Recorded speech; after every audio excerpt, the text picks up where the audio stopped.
अस्सलाम वालेकुम वरहमतुल्लाह। दूसरा चैप्टर जो 10th क्लास के मैथ में है वो पॉलिनोमियल्स है, ठीक है। तो जहाँ तक इस चैप्टर का ताल्लुक है ये अलजबरा से मतलब अलजबरा पे ही सारा बेस्ड है। हालांकि इसके बारे में ऑलरेडी प्रीवियस क्लास में चाहे 8th क्लास में या 9th क्लास में अलजबरा का जितना भी आपने पढ़ा है वो बेसिक सारा अच्छे से क्लियर होना चाहिए, क्योंकि जहाँ जहाँ पे अब जो जो एग्जांपल्स और एक्सरसाइजेस आएंगी, क्योंकि मैंने आपसे पहले भी बोला है कि हम डायरेक्टली सीधा एक्सरसाइज और एग्जांपल्स पे फोकस करेंगे। लेकिन अब थोड़ा सा इंट्रोडक्शन कि अलजबरा पॉलिनोमियल्स है क्या।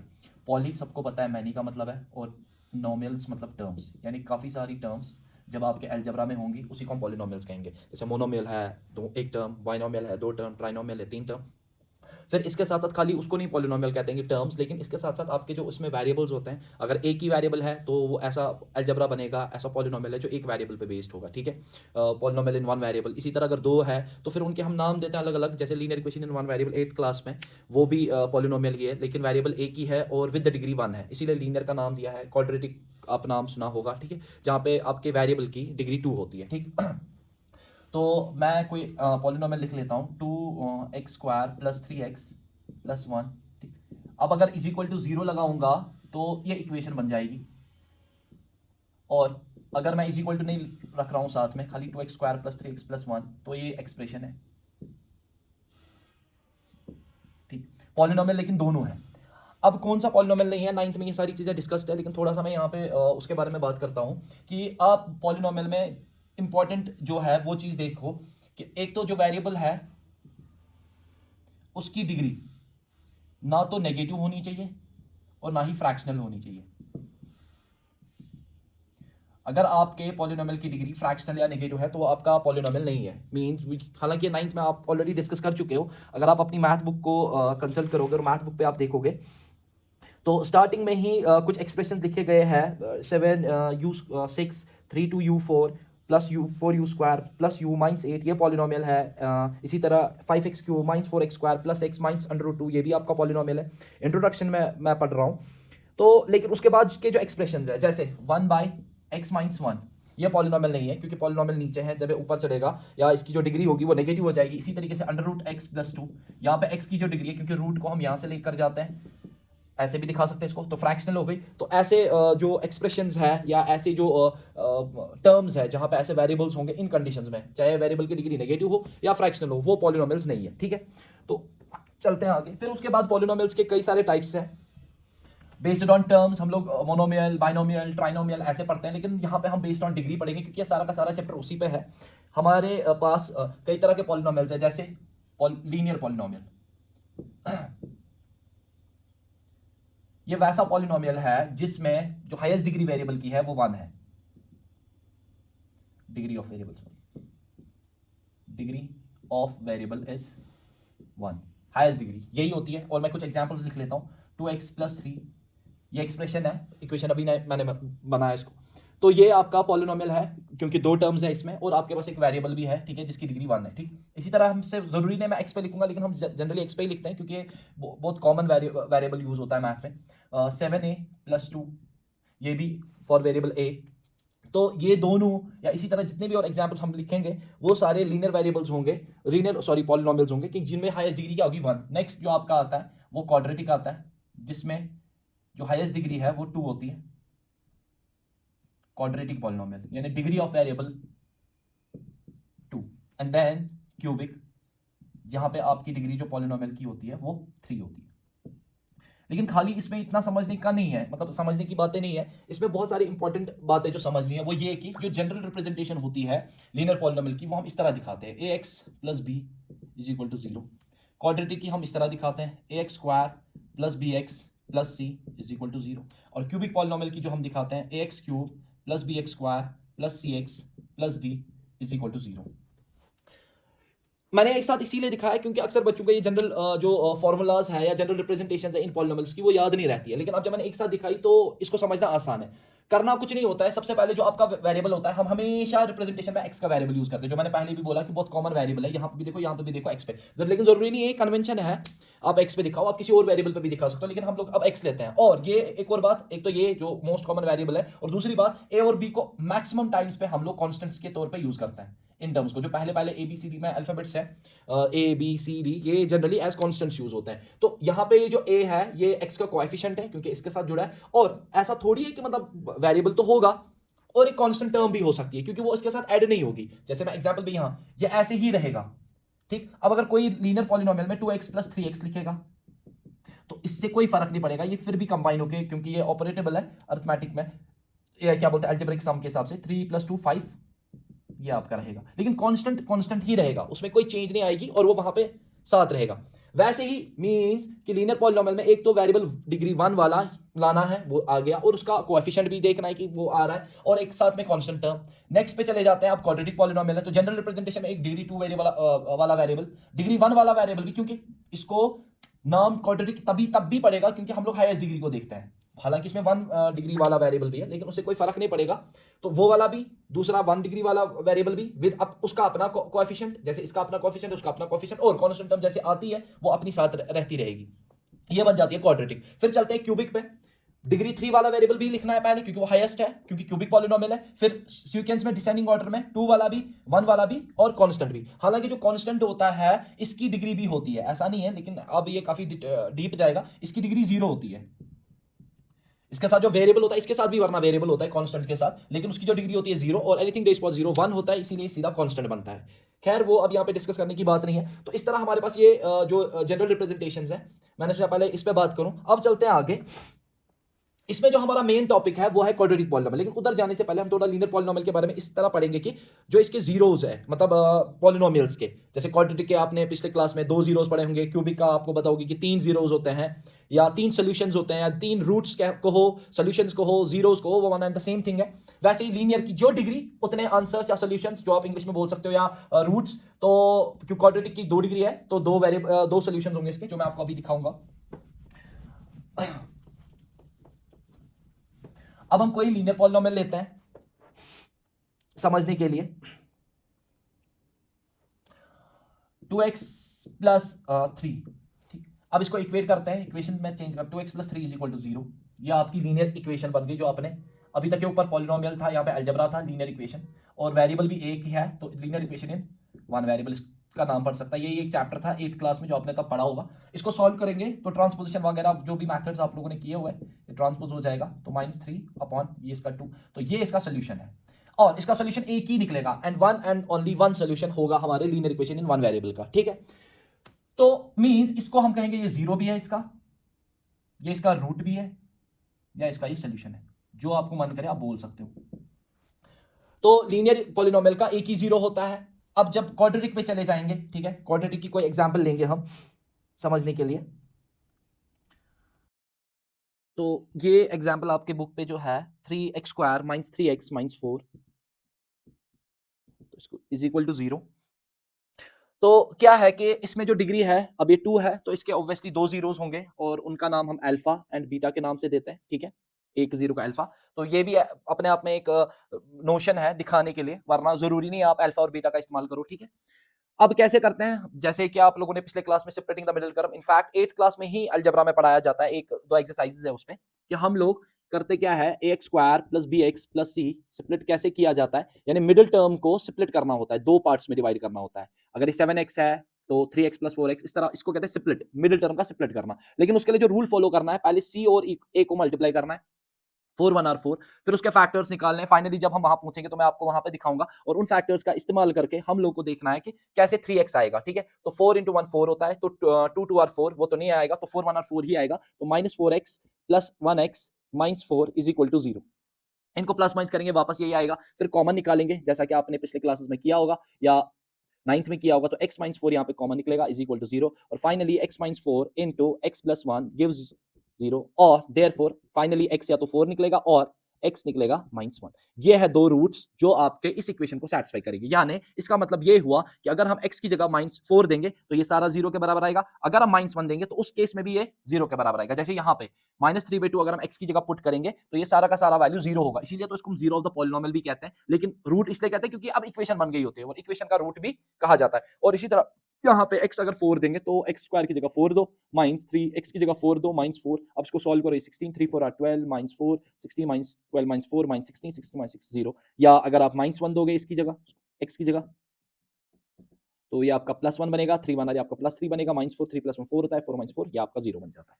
तो इस तरह भी आप इसको समझ सकते हो। हालांकि मुझे ये तो नहीं समझाना, मुझे ग्राफ्स को बनाना है क्योंकि पहली एक्सरसाइज ग्राफ्स पे ही है, लेकिन थोड़ा सा ये जरूरी था इसको आपके लिए रिमाइंड करवाना कि ये चीजें पहले होती है कि होता क्या है, जीरोस क्या होते हैं, रूट्स क्या होते हैं। अब हम समझने की कोशिश करेंगे कि ग्राफ्स क्या है। अब जब हम ये इक्वेशंस या आप बोलो पॉलिनोमियल्स, चाहे लीनियर हो, क्वाड्रेटिक हो, क्यूबिक हो, पढ़ते हैं, लेकिन साथ में हम इनके ग्राफ्स को भी स्टडी करते हैं, ठीक है।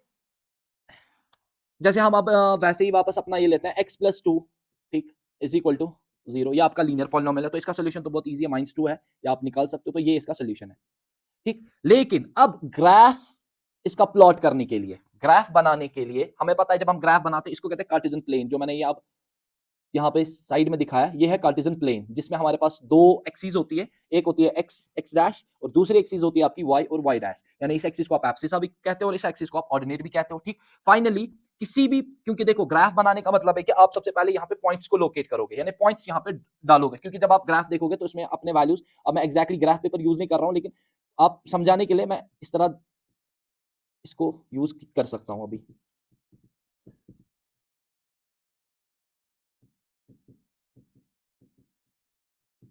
ये आपका ग्राफ पेपर होता है जिसपे आप ग्राफ्स बनाते हो, ठीक। तो इस पे कोई भी पॉइंट लोकेट करने के लिए मुझे दो कोऑर्डिनेट्स की जरूरत पड़ती है। कोऑर्डिनेट्स कोऑर्डिनेट्स होते हैं वैल्यूज, एक कोऑर्डिनेट होता है x एंड दूसरा कोऑर्डिनेट होता है y। यानी x का क्या, और जनरली हम लोग ऐसे ही लिखते हैं, x का कोऑर्डिनेट कॉमा y का कोऑर्डिनेट। अब मुझे कैसे यहाँ पे तो कुछ समझ ही नहीं आ रहा है कि कोऑर्डिनेट क्या है। तो इसके लिए क्या करना पड़ेगा, हमें पहले इस पूरे इक्वेशन को y के बराबर करना पड़ेगा। यानी हम इसको इस तरह लिख सकते हैं, y is equal to x plus 2, ठीक है। अब इस इक्वेशन को, ये अब y कहां से आया, ये y इसीलिए आया क्योंकि मुझे दूसरे वेरिएबल की जरूरत पड़ेगी, क्योंकि मुझे ग्राफ बनाना है। मैं एक वेरिएबल से ग्राफ को नहीं प्लॉट कर सकता हूं। ग्राफ को प्लॉट करने के लिए मुझे दूसरे वेरिएबल को इंट्रोड्यूस करना पड़ेगा। मेरा तो पॉलिनोमियल यही है, मेरी इक्वेशन तो यही है जो है, ठीक। ये अब मैंने कन्वेंशन यूज किया, मतलब ये मैंने इस्तेमाल किया ताकि मैं इसका ग्राफ बना सकूं। यानी अब अगर हम x के वैल्यूज देते हैं, जैसे x का -2 अगर देंगे तो y कितना निकलेगा, ऑब्वियसली 0 ही निकलेगा, क्योंकि वो इसका 0 पॉलिनोमियल। मींस अगर हम इस इक्वेशन में एक वेरिएबल पुट करेंगे, दूसरा खुद ही निकलेगा। फॉर एग्जांपल आप 1 दे दो, तो अगर आप x1 देते हो, y कितना निकलेगा 3, क्योंकि 1 + 2 3 होता है। ये हो गया पहला पॉइंट।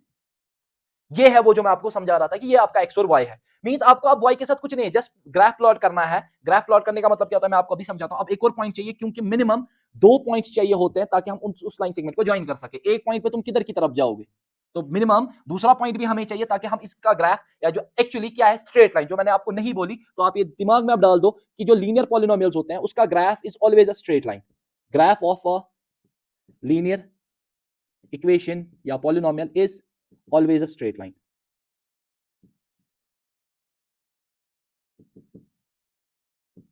यहां पे हम तो दूसरा पॉइंट आप डालो, आप -2 भी डाल सकते हो, मुझे उससे कुछ नहीं है। हम 0 डाल देते हैं x, तो x अगर 0 होगा तो y तो 2 ही रहेगा, ठीक है। ये वाला मैंने x -2 यहाँ पे अभी प्लॉट नहीं किया, या मैंने नहीं दिखाया आपका यहाँ पे।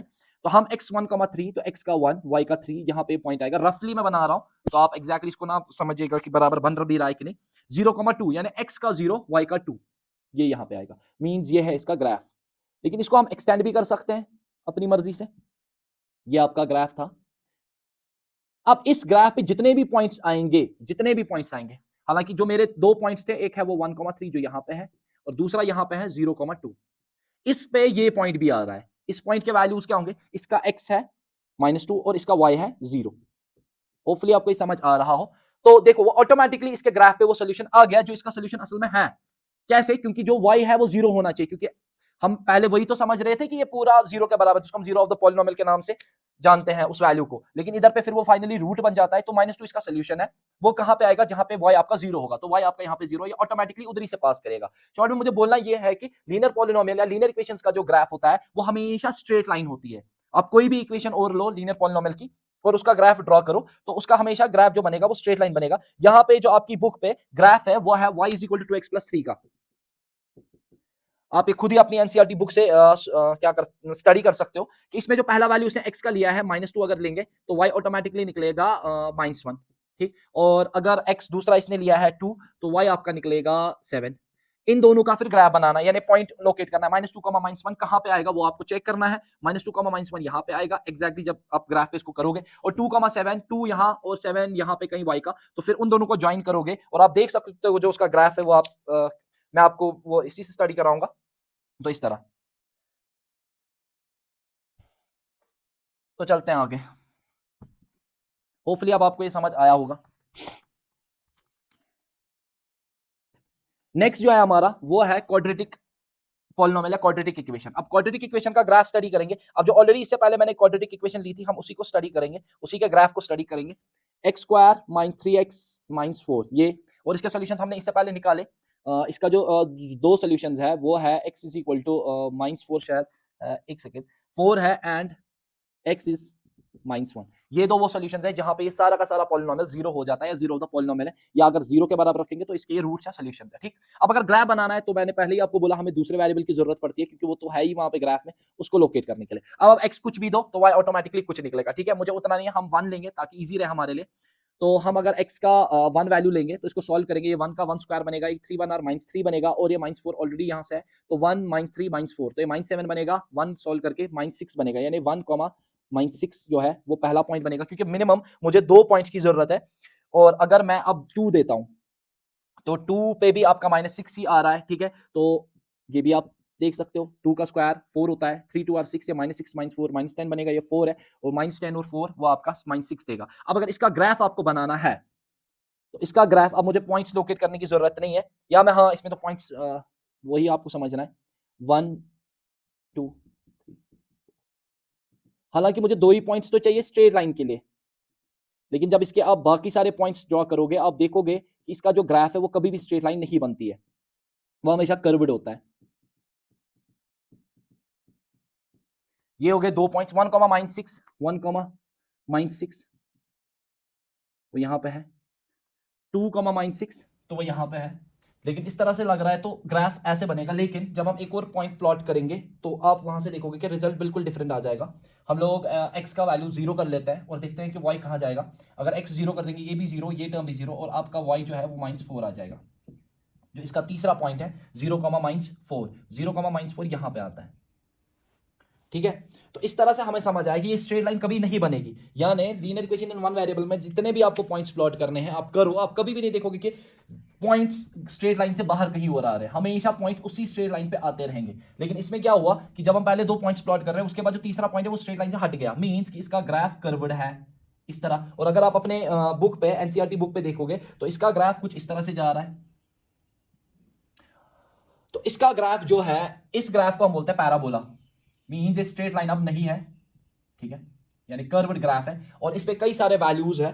अब मुझे उन वैल्यूज के साथ नहीं है, क्योंकि वैल्यूज तो इसके भी कई सारे होंगे, जितने हम चाहेंगे उतने निकाल सकते हैं, क्योंकि ये 2 वेरिएबल्स पे बेस्ड है, और 2 वेरिएबल्स के अपने पिछले क्लास में ही पढ़े कि इनफाइनाइट नंबर ऑफ सॉल्यूशंस होते हैं। खैर, तो जो इसमें मेरी मतलब मकसद की जो बात है वो ये है कि ये पॉइंट, सॉरी ये ग्राफ थोड़ा सा मैं रफली बना रहा हूं, तो ये यहां पे इसको टच कर रहा है, यानी ये एक पॉइंट है, और दूसरा यहां से हमारा एक और पॉइंट है, दैट इज 4 पे। ये रफली ग्राफ है इसलिए वैल्यूज एग्जैक्टली नहीं आ रहे हैं, तो यहां पे आपको ये टच कर रहा है, तो 4, 0 यानी x का 4 y का 0, और यहां पे ये है -1, 0, यानी y कहां पे 0 आ रहा है, जहां पे x -1 है, और y कहां पे 0 आ रहा है, 4 है, और वही तो असल में इसके दो सॉल्यूशंस थे। और जो बाकी के हैं उनके साथ कुछ नहीं है, बस ग्राफ समझो आप कि ग्राफ जो बन रहा है वो स्ट्रेट लाइन नहीं बन रही है, वो कर्व्ड बन रहा है, यानी जिसको हम पैराबोला का नाम दे रहे हैं। और समझने वाली बात ज्यादा ये इंपॉर्टेंट है कि लीनियर इक्वेशन में जो स्ट्रेट लाइन ग्राफ है वो x एक्सिस को, यानी ये वाली एक्सिस जो है उसको एक ही पॉइंट पे कट करेगी, और जो क्वाड्रेटिक इक्वेशंस है, क्वाड्रेटिक पॉलिनोमियल्स के ग्राफ है, वो हमेशा आपके इसको एक्स एक्सिस को दो अलग अलग पॉइंट्स पे, डिस्टिंक्ट पॉइंट्स पे, हालांकि वो एक पॉइंट पे भी हो सकता है अगर रूट्स इक्वल हो गए, वो हम आगे देखेंगे, तो कट करती है। तो इसका मतलब जो क्वाड्रेटिक का जो डिग्री भी 2 है, सॉल्यूशंस भी 2 है, और ग्राफ पे एक्स एक्सिस को कट करने के जो पॉइंट्स है वो भी 2 है। अगर एक ही पॉइंट पे कट कर रहा है ग्राफ आपका तो एक सोल्यूशन, अगर 2 पॉइंट्स पे आपका ग्राफ कट हो रहा है तो आपके उस इक्वेशन के 2 सॉल्यूशंस हैं। अब सीधी सी बात है, जो आपकी क्यूबिक पॉलिनोमियल्स है उनको बिना फर्दर डिस्कस किए वो आप यहीं पे समझ सकते हो कि उसके कितने सॉल्यूशंस होंगे, उसके 3 सॉल्यूशंस होंगे, यानी 3 रूट्स होंगे उसके, और अगर उसका ग्राफ देखा जाएगा तो वो एक्स एक्सिस को एटलीस्ट हाउ मेनी पॉइंट्स पे, एटलीस्ट क्या उसको जरूरी उसको कट करना है, हाउ मेनी पॉइंट्स, 3 पॉइंट्स।